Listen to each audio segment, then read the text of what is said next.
Well, good morning, Crossroads. How we doing? Good? We doing well? Good. Well, it's so good to see you all this morning. So happy to have people in the room. I thought for sure 4th of July, man, we were going to be empty. But so I'm glad you all decided to show up. That's awesome. But I know that there probably are people tuning in online at camps and on vacation celebrating with other people. So I want to welcome everyone joining us online, as well as all of our friends who aren't just friends, but you are family at the Madison County Correctional Facility. So everyone in the room, can we give a hand for everyone joining us online? Just say hello. So if you're new, as Pastor Mick already mentioned, we are starting a new series today, so you picked a great day to start coming. I should mention also, my name is Cooper Young, if I didn't already say that, and I get to serve as the assistant pastor here, and so very thankful for that. But we're starting this new series, and it's called Heart Songs. Now, you're probably wondering, like, where does the title Heart Songs come from? And that's a good question. So Pastor Mick also mentioned that he's going to be starting that book series, that semester group over the summer, going through the book, The Insanity of God. And so one of the chapter titles in that book is Heart Songs. But you know what heart songs are, okay? I mean, they are songs that you just always go to when you are having a deeply emotional moment, whether it's a really hard time or a really good time, because music is pretty amazing. Would anyone agree with that? Yeah, right. Well, we love music, okay? So if we're in our feels, we're probably going to put on some music, and then it elevates those emotions even more, right? There is something special about music that connects our heart with our mind, and it elevates our emotion to an incredible degree. And so we're calling the series Heart Songs, and what you may not know is that there is an entire book of the Bible filled with songs, right? It's called the Book of Psalms. That's right. Yes, the book of Psalms is actually a collection of 150 different songs. And other church traditions, okay, maybe we've done it here before, but other church traditions, they will sing the Psalms, right? They have for years. And so maybe some of you grew up singing the Psalms. Maybe some of you, this is your first time in a church and you're like, I didn't know you could sing the Bible. Like, that sounds kind of weird to me. Like, how does that work? I thought it was just a book to be read. And so let's just talk about that for a second, right? And so there was actually this comedian, and he was doing a bit about singing the Psalms. Okay, so he grew up Catholic, and so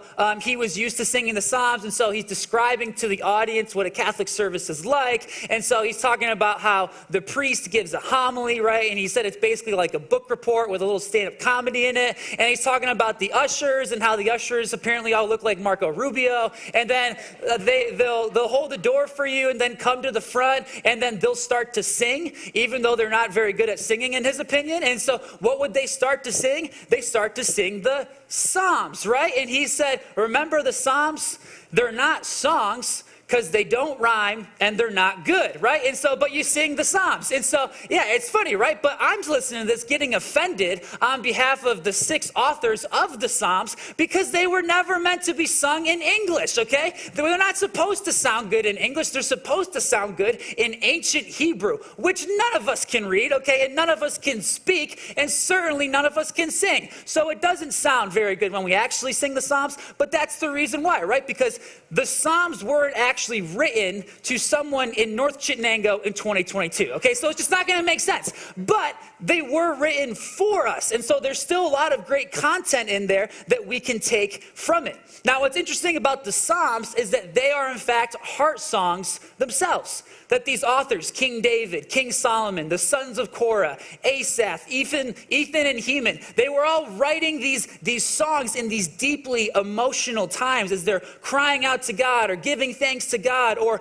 complaining to God, just being brutally honest about how they feel. And we can actually get so much from these heart songs ourselves. And so today, we're going to be starting with Psalm 4. So if you have a Bible, there's some in the seats in front of you. You can pull it up on your phone. If not, we'll have it up here on the screen as well. And so Psalm 4, it starts off in the top part saying, for the director of music with stringed instruments, a Psalm of David. Okay, so you can see, like, these are songs that are supposed to have music behind them, and it's the whole thing, but we're just going to read it today. And so it says this: answer me when I call to you, my righteous God. Give me relief from my distress. Have mercy on me and hear my prayer. How long will you people turn my glory into shame? How long will you love delusions and seek false gods? Know that the Lord has set apart his faithful servant for himself. The Lord hears when I call to him. Tremble and do not sin when you are on your bed. Search your hearts and be silent. Offer the sacrifices of the righteous and trust in the Lord. Many, Lord, are asking, who will bring us prosperity? Let the light of your face shine on us. Fill my heart with joy when their grain and new wine abound. In peace I will lie down and sleep. For you alone, Lord, make me dwell in safety. And so, the title of my message today is When Anxious. Okay, when anxious. So we're going to be talking about anxiety today, and each week we're actually going to be choosing a different psalm and a different emotional state in which the author was reading it, so that when we're going through those same experiences, we can turn to these psalms and we can allow God to speak into our lives and help us through it. But today we're talking about anxiety, okay? And so I want to say a couple of things about anxiety first. First of all, I am not going to do a good enough job talking about anxiety in one sermon today, okay? Because it is just too big of a topic, and it's a really hard topic too. Because if you struggle with anxiety, or if you struggled with anxiety, you know it's a very complex issue, and it's just becoming more and more so as time goes on. And so another thing I want to mention is the fact that we all experience anxiety differently. So I'm going to talk about some of my own anxiety today, and that might be different than yours. And so there just has to be this understanding that everyone is a little different and everyone experiences this. But there are certain principles that we can apply to our lives that will help all of us. And so anxiety is tough.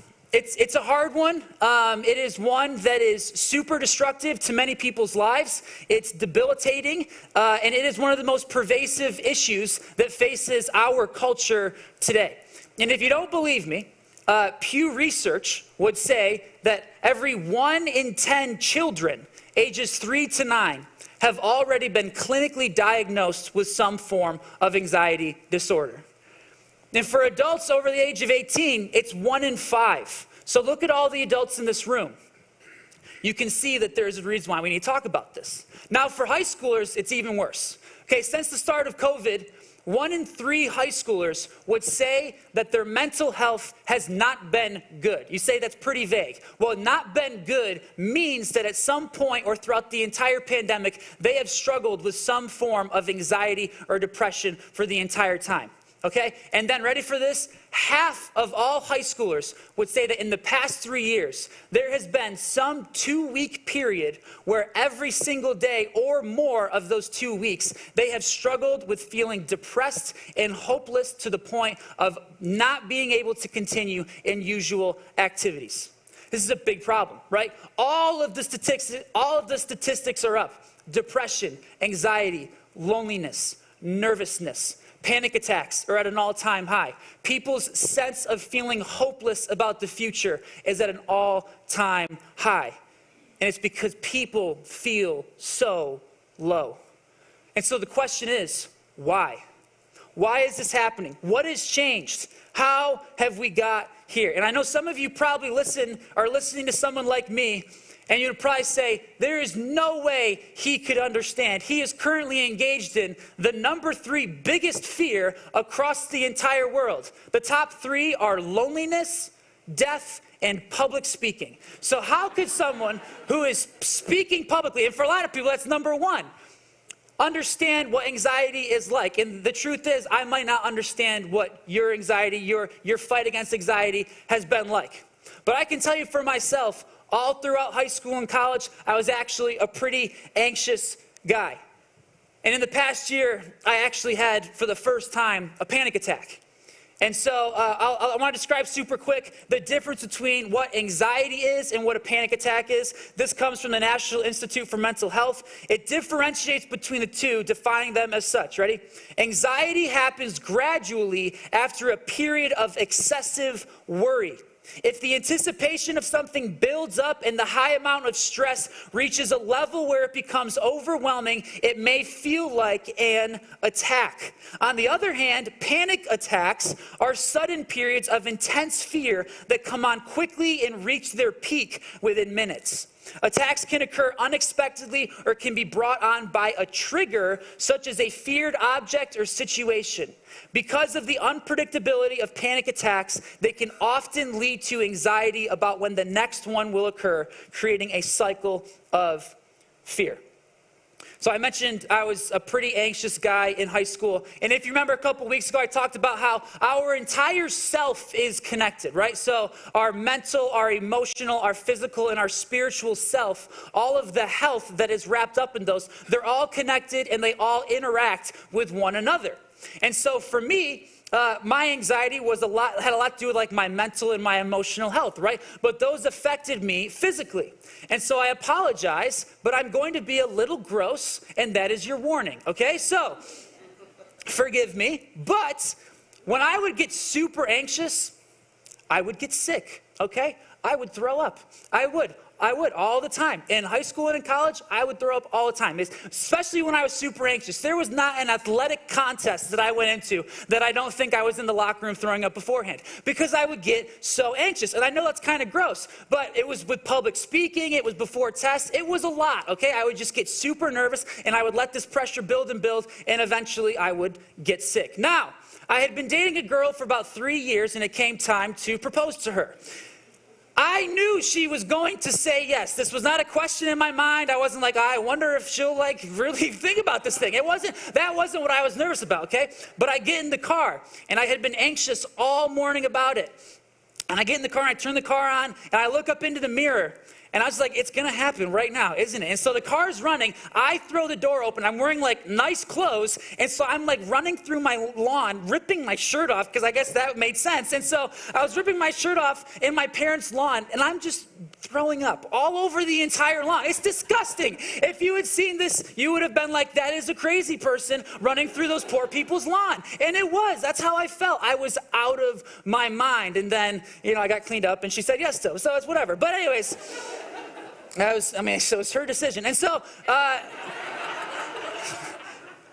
so I've had this thing for a while now, since like 8th grade. And if anyone, and I'm not fully rid of that response yet, but I have figured out some better ways to defend against it. And so, if you are someone who has struggled with anxiety, or you struggle with it yourself, what you can understand is that anxiety is an attack. And so the question that we're asking today is, how do we defend against anxiety when anxiety attacks? Now, in high school, every Friday night, I knew there was going to be a football game. I knew it, okay? I was ready for it. Saturday through Thursday, I was fine. It was no big deal. Friday, all day during school, I was fine. It was no big deal. And the moment I stepped foot in the locker room to put on my football pants, just like a trigger, bam, anxious immediately, right? I was anxious. I would sweat. I wouldn't be able to talk. My tongue would be so dry. Everyone thought like I had just seen a ghost. I never looked tough or excited before a football game ever, okay? I was not a good leader in this way. And so I was always so anxious. And you're like, Cooper, it's just a game. I could have cared less if we won. That's not true. I did care if we won or lost. But that's not what I was anxious about. I was anxious because I knew that every down of offense, that ball was going to be in my hands, and I had the potential to screw everything up in front of all of my teammates, all of my coaches, all of my opponents, and all of the people from 2 different towns watching me. And it wasn't that I was like anxious because I was like, oh, I hope I do well. It was because I was thinking about the thoughts that every other person in that stadium was going to be thinking about me. I was so, watch this, worried about what everyone else thought about me all the time. I didn't want them to say mean things about me. I didn't want them to think less about me. And this was true not just in sports, but this is why I always felt like I had to get good grades. This is why I never wanted to actually speak publicly, because I was worried that everyone would just be judging me the whole time. This is why I wanted to be cool. This is why I wanted to be successful. This is why I wanted to be at the best at everything. It wasn't because I had some like ego of like I have to. It was because I just didn't want people to look at me and think thoughts that I was dumb. And people weren't even necessarily, that I know of, thinking those thoughts. But I was projecting other people's thoughts on me. And so when I would walk around, it was like I was on a stage performing for everyone all the time. And it was exhausting. And so I was very anxious. And so it meant I threw up a lot, okay? So then here's the question. Why is anxiety so on the rise today? Why is it that right now you're probably sitting in your seat, Thinking about all of the worries that are going on in your life, all the things that you're insecure about. Maybe you're even getting a little anxious yourself. Why is this such a big problem? And I would argue there are 3 reasons why, okay? Information, expectation, and identification. Now listen to this, ready? Information. Does anyone know the first mobile cellular device that gave you access to the internet wherever you were? It was no, it wasn't. No, it wasn't. It was actually this, the Nokia 9000, okay? This is a rock that someone cut in half and put buttons on. I don't know if you remember buttons, but that was the thing that we used to press. And this is, I guess, from Mission Impossible. I don't know what's going on there, but that's the internet when this came out. And so the Nokia 9000 was the first cell phone that allowed you to access the internet wherever you liked. But then 15 years ago, almost to the day, the first iPhone came out. And so for the past 15 years, we've had people going everywhere with the ability to look up whatever they wanted, whenever they wanted, and be connected to whoever they wanted, no matter where they were in the entire world. Notifications all the time, breaking news from countries you've never heard of, tragedies all over the place, people calling you, coworkers emailing you. Everything is urgent. And all day long, we are being flooded with so much information that we can't even take the time to process what is happening. There's too much information.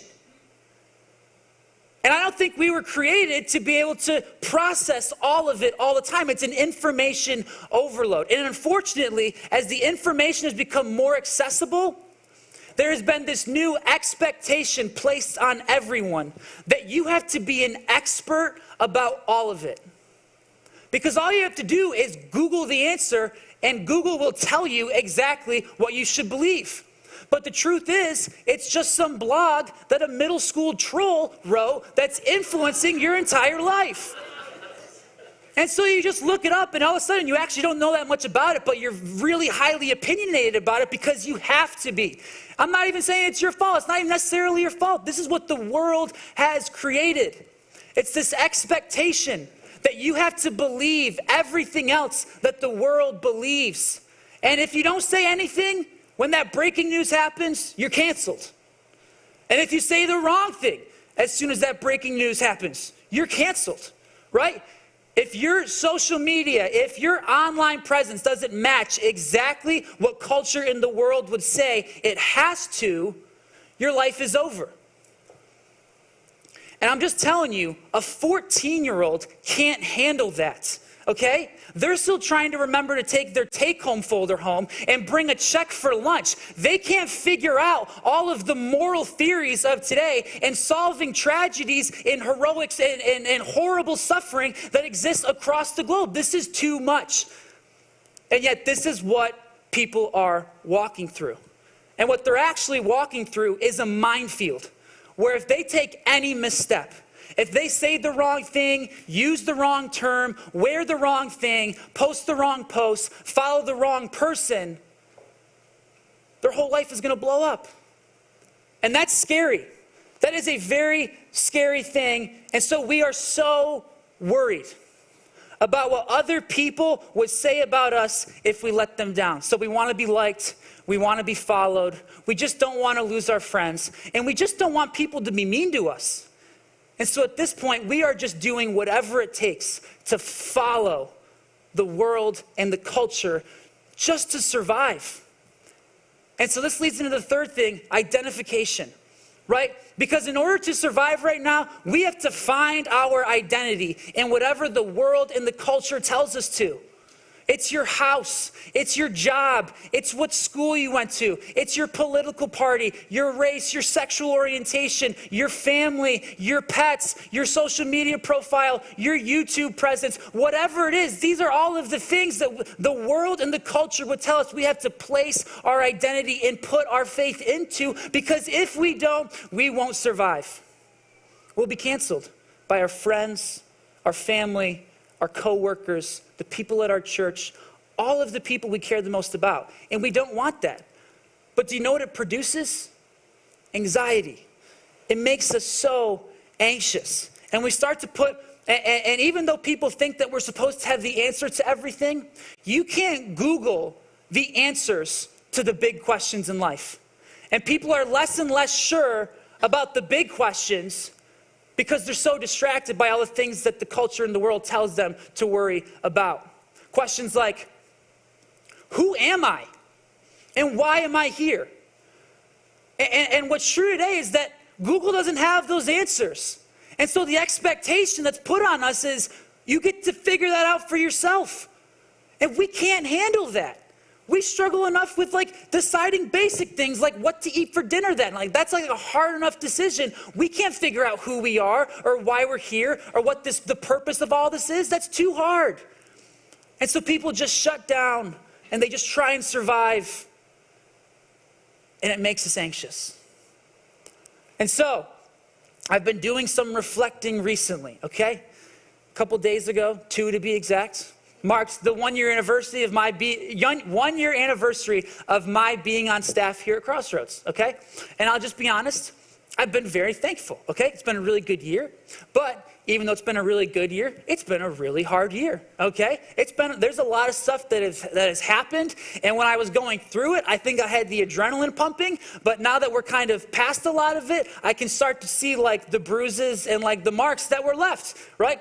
And so here's what I would say. When I came into this whole thing, becoming the assistant pastor of a church that I grew up in, that my family went to, I came in with some pretty unrealistic expectations and some misinformed ideology, if you will. That's me saying I was wrong, okay? I was wrong about a lot. I made some mistakes. I did some bad things, okay? There you go. It's confession. And I did, okay? But when I first came on, I was genuinely surprised about all that was happening. And we're going to be very honest and open and vulnerable because that's helpful. And so here's the thing. When I came on, masks came back.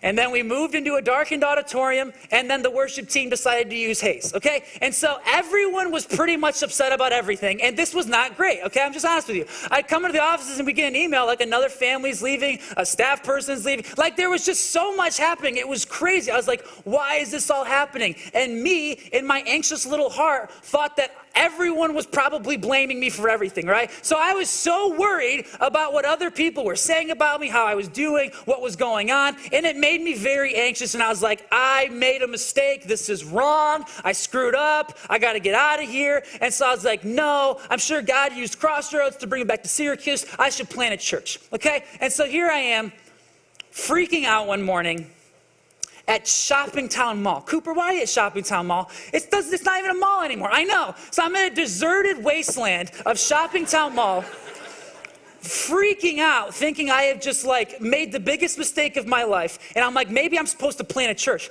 Maybe I'm supposed to plant a church in Shoppingtown Mall. And that wasn't the answer, folks, okay? So I was now losing it. And then things got kind of serious, okay?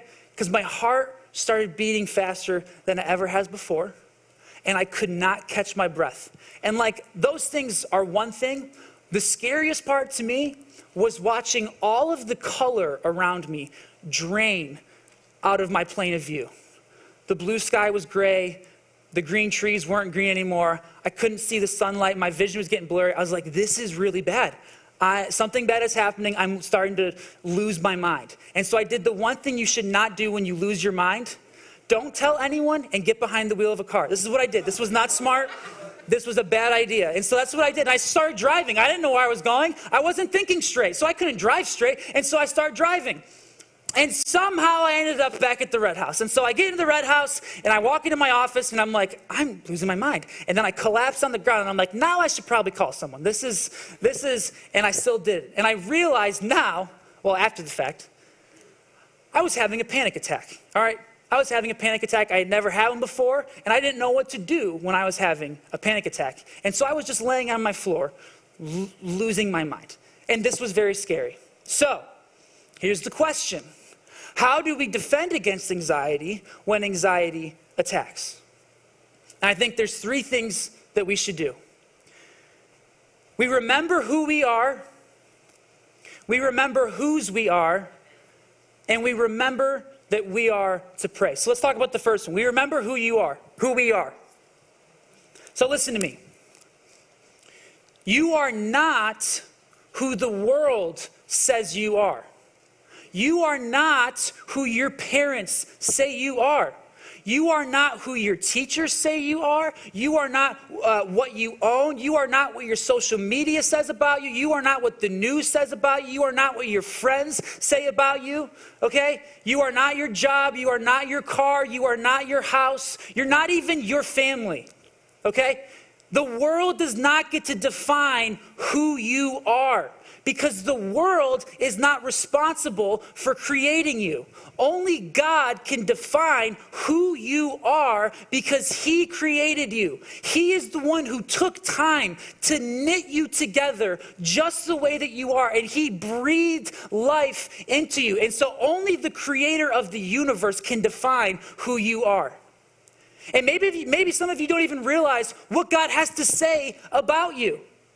And he says it. It is all across his word. And so only God gets to define who you are. And understand this. We are so susceptible to believing the lies that the enemy tries to tell us about us. And we are so weak to what the world has to say us and the judgments that other people say about us. And it influences our entire lives. And we try and do it. And we never measure up. Because the expectations that the world puts on you says that you will never be enough. But God says differently. And I struggle with this. And so Julia and I, we have this little sign next to the mirror in our bathroom. And so this is not Cooper talking to you right now. These are all what God says about who you are in his word. And so I'm going to read this to you right now. And maybe for the first time, you are hearing your heavenly Father define who you are as his child. This is what he says. He says, you are strong. You are victorious. You are valued. You are unique. You are God's workmanship. You were created for a purpose. You are cared for. You are important. You are forgiven. You are a new creation. You are protected. You are empowered. You are loved. You are chosen. You are family. And you are God's. That is what God says about who you are. And that is what you should find your identity in. And this is true. Okay. And this is what is true for anyone who has placed their faith in Christ Jesus. Because the moment that you did that, you were adopted into the family of God. But that wasn't free, okay? And so it brings me to my next point. We remember whose we are. Because at one point, sin came into the world and it broke everything. It broke our relationship with God. And it is the reason why we are so attacked by anxiety. It's because of sin. And the thing about sin is, it demands a price. And it's a price that none of us could pay. It demanded a perfect death. And so God sent his son Jesus into the world to die on a cross. And Jesus, he lived just like you and me, except for the fact that he was perfect. You don't think Jesus struggled with anxiety? Just the night before he died on the cross, he was sweating drops of blood because he was so anxious about what he knew was to come. And he did it anyways. And he did it for you. And it was by his blood that your life was bought by your heavenly Father. And he's given you a gift of faith by his grace. So that if you choose to put your faith in Jesus and in what he did for you on the cross, you will be ready, adopted into the family of God. Because God already paid for you. He is just waiting for you to put your faith in him. And if you are already in the family of God, then you need to remember in those moments whose you are. Because you are a child of God. And you are not what the world says about you. You are what your Father in heaven says about you, because he loves you so much and he cares for you. He sees you in your loneliness, in your sleepless nights. He knows every thought that you think, every toxic and negative thought that you think about yourself, and he hates it because you don't have to bear that. You were never meant to. And God is the creator of the universe. He is strong enough. This is what Peter tells us. He says, cast all your anxiety on him, on God, on your Father, because he cares for you. Maybe this is the first time in your life you've ever heard that God actually cares for you individually, and he sent Jesus into this world to die for you individually. And it doesn't matter the hurts or the burdens that you're carrying around, you can cast all of them on God because he is strong enough to take them. But you're like, Cooper, I don't know how to do that. And that brings me to the third point. We remember that we are to pray. Cooper, I don't know how to pray. It's the same thing as talking to a friend, talking to a parent, talking to any kind of person. You just start talking to God. And listen to me. When I was on the floor in the Red House, losing it, okay, this past April, I'll be honest with you. This past April, I have never in my life struggled with sleeping. I just haven't. It hasn't been a part of me, okay? I could not sleep for the month of April. I couldn't do it. I would lay awake at night just anxious about what the next day was going to hold. And here's what's amazing.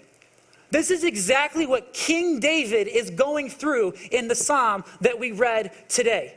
Answer me when I call to you, my righteous God. Give me relief from my distress. What is he distressed about? He is distressed about this group of people, this group of leaders, these men who are gossiping about him, who are slandering him, who are lying about what David is doing. And word's gotten around to David. And he is so worried about what they are saying and what other people think about him that he cannot sleep. And that's why he goes on, he says, how long will you people turn my glory into shame? How long will you love delusions and seek false gods? And David says, fill my heart with joy. David is crying out to God in prayer. And see, when I'm anxious, there is a certain prayer that I pray every single time. And it's not one that I came up with, okay? It came from the Apostle Paul as he's chained up on a dirt floor with no food in a Roman prison as he's writing a letter to the church in Philippi. This is what Paul says in that situation. He says, do not be anxious about anything. Are you kidding me, Paul? How? What are you talking about? I'm anxious just reading that. How can you say that? And he would say, but in every situation, by prayer and petition, by talking to God, going to your Father in heaven and petitioning, by being honest with him, laying before him all of your emotions. You're not going to lie to God. He already knows it. Lay out your emotions. Complain to him. Talk about how unfair you're being treated. Tell him the people who are being mean to you and spreading slanderous lies about you. Lay it all before him. And then this is the hardest part about the whole thing. Because when you are anxious, you're not exactly in the mood to be thankful. And Paul would say, with thanksgiving. If you can find it, if you can find the strength within you to start to be thankful for the things that you do have. Life on this earth, if you have kids, if you have a spouse, the family members, the good things that God has given you. And if you are a follower of Jesus, then you have something that you can always be thankful for. And that is the fact that God did send his son Jesus to die specifically for you. And if you start to be thankful in that moment, the healing process begins. And then it keeps going on. And Paul says, then present your request to God. Cry out to God. God, give me relief. Come close to me. Encourage me. Let me be in your presence. Let me feel comforted by you. Just do something to pull me out of this attack.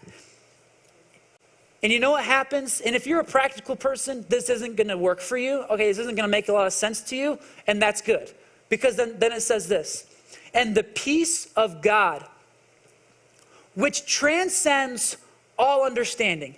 And then the peace of God, which doesn't make sense. The peace of God is a peace that does not exist in this world. It is not something that you can get from this world. It is something that can only come from God. And if you've never experienced it before, then you do not know what it is like. But I promise you, it is real and it exists and it doesn't make sense. And that same peace will guard your heart and your mind in Christ Jesus. And this is what David does. He cries out to God in prayer. He petitions about all the things that are going on in his life. He's thankful And then he presents his request to God. And watch what happens to David at the end of the psalm. It says, in peace I will lie down and sleep. For you alone, Lord, make me dwell in safety. So this is the last thing. Then I'm done. Prayer is so helpful. And we need to remember that we are to pray in those moments. But when we start to feel that peace, we need to make sure that anxiety can't creep up on us again and start attacking us all over again. So what do? We got to start to fill our minds with positive things. Paul keeps going. He's not done. In verse 8, he says, finally, brothers and sisters, whatever is true, whatever is noble, whatever is right, whatever is pure, whatever is lovely, whatever is admirable, if anything is excellent or praiseworthy, think about such things. Whatever you have learned or received or heard from me or seen in me, put it into practice, and the God of peace will be with you. And so for me, it wasn't just prayer, but it was also listening to worship music. It was filling my mind with songs of praise to God that bring me into his presence, to keep me calmed down, to keep my mind filled with good things. And this year, I had a heart song of my own that when I would put it on, it would bring me into the presence. It was called Nothing Else by Cody Carnes. And so I would encourage you today to go out and to find your own heart song. Because music is a gift from God. It was his idea and he gave it to us. And so it should be a vital aspect of our spiritual formation, our spiritual life. And this is why Martin Luther says, beautiful music is the art of the prophets that can calm the agitations of the soul. It is one of the most magnificent and delightful presents God has given to us. Make music, good music, a part of your life. Beautiful music. Because when anxiety attacks, it goes right for your soul. And your soul is comprised of your heart and of your mind, those very things that God sends his peace to protect. But when anxiety comes, it agitates it. And that's why you can't sleep, and that's why you can't eat, and that's why you cry, and that's why you have a panic attack, because your soul is agitated. But that music can calm your soul because it is a song for your heart. So my question to you is, what is your heart song? What is a song that you can go to that's going to point you back to God? And here's my last, this is the actual last thing. I would encourage you every single morning, because the best way to defend against anxiety is to prevent it. And the way that you can do that is by every single morning waking up and just give the first moments of your day to God. Listen to a worship song. Get into his word and remind yourself about what he says about you, not about what the world says about you. And then go to him in prayer. And watch how your mind is renewed every single day. And I'm going to plug this because this year I've been going through this little devotional, okay? It takes 2 minutes to read every single day. It's called The Songs of Jesus. It's a year-long devotional that takes you through the Psalms. It's a little psalm, it's a little devo, and it's a little prayer. And I so highly recommend it because I did not appreciate the Psalms before this year. And they're awesome. Okay? And so if you want to better get to know them, you come up to me and say, Cooper, I want that book. And I will get it for you. But you have to come back next week and get it for me. But I will get it for you nonetheless, okay? And because I really believe in it and it's really good. So